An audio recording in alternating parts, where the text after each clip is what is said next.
Hi everyone, this is Amelia Lewis again from the English department, and this is part 2 of the two-part lecture series that was inspired by my trip to the E-Learning and Innovative Pedagogies Conference held in 2018 in New York City.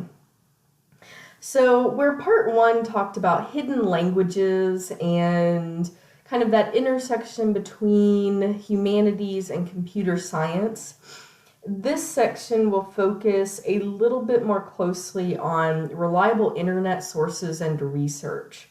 So during a workshop at the conference, we discussed this idea that the internet is changing how research is done and that students do not always know how to navigate this field. So basically, everything is online now and everything looks the same. So students can get a list of sources and know, okay, these ones are allowed, but these ones are not. But the more that I work with my students, the more that I realize that they don't necessarily understand the logic of why certain sources are allowed over other ones, especially with the internet where everything is online now, even textbooks, academic journals. Most books have ebook versions and students are starting to prefer those more and more. So to them, everything kind of becomes this nebulous, the internet. And it can be that the fact that to them, a Wikipedia page, a news source, a blog, and a library database do not necessarily seem that different. Like it's all the internet. So the logic behind why some are okay and some aren't doesn't necessarily work for them. And Jennifer Nielsen writes an article that says that there should be a redefining of what it means to be literate, kind of in reference to working with this kind of new technology that's really changing how students experience the world, and how, as instructors and as teachers, we need to embrace that and move forward with that and think about ideas of fluency and literacy when it comes to the internet. Okay, so a couple of difficulties that we discussed with credible sources is the fact that, again, just reiterating that everything kind of looks the same. You have companies that'll put out very professional looking reports that are paid for by them. It is easy now to self-publish on websites or even with books. Pretty much anyone can do it, sometimes even for free. And it becomes increasingly difficult for students to be able to tell or even justify why one website might be better than another one. This can be especially difficult if you're looking at current events where there may not be tons of academic peer-reviewed sources. So it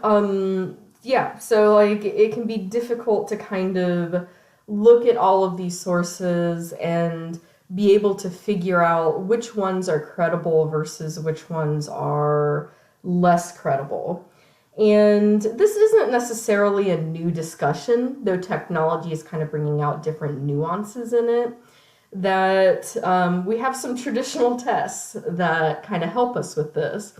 So one of the tests that we talked about is the good old-fashioned CRAP test. So that is the CRAAP test. And this basically asks students or anyone who's doing research to look at these 5 criteria for evaluating a source. So it's currency, relevance, authority, accuracy, and purpose. And so currency and relevance, those are kind of self-explanatory. Authority is one that I'm spending more time on with my students. So sometimes it doesn't occur to them that they can Google an author, that they can look up who wrote something and then see what their credentials are. So we talk a lot about kind of author and source even. So like which website was it posted on? This idea of accuracy, where is the information coming from? Is it peer-reviewed? Does it come from experience, etc.? And then the idea of purpose, which is another one that I think can take special meaning now because there is a lot of bias.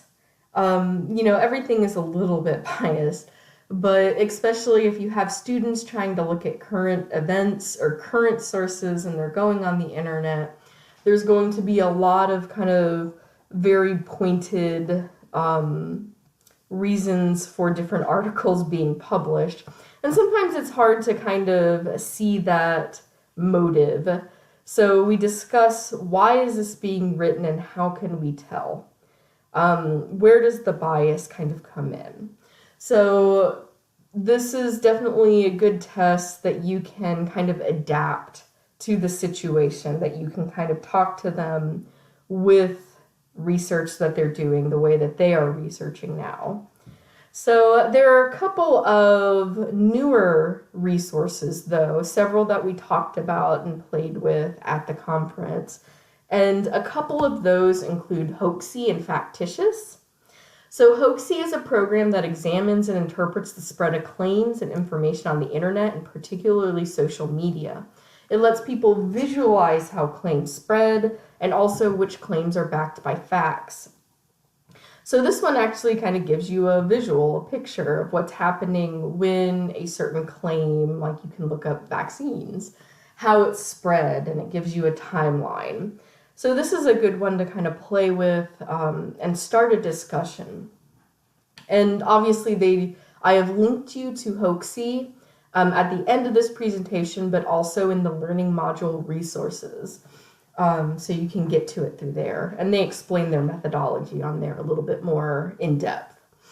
So the Factitious game is a fun game where it asks you to say whether a news story is real or fake by swiping left or right, just by looking at the story and the source. So it's kind of testing your ability to understand or to pick out kind of real or fake news, essentially. And I think both of these are good, kind of easy ways to start a discussion and at least start thinking about internet sources and the credibility of internet sources. Another good resource is a media map. Media maps are graphs that help visualize the legitimacy of a source. And again, these maps are good starting points for discussing the credibility of different sources. So you'll see the example that I've posted below has a visualization of several different internet sources, and they are listed from liberal to conservative, and then also listed with bias, their relationship to facts, misleading information, and I say it's a good starting point because no media map is going to be perfect. There's always going to be some sources that people will disagree on. There's obviously going to be a little element of bias, but I think that it's a great place to start thinking about these concepts. And this is actually the basis of the interactive activity for the learning module.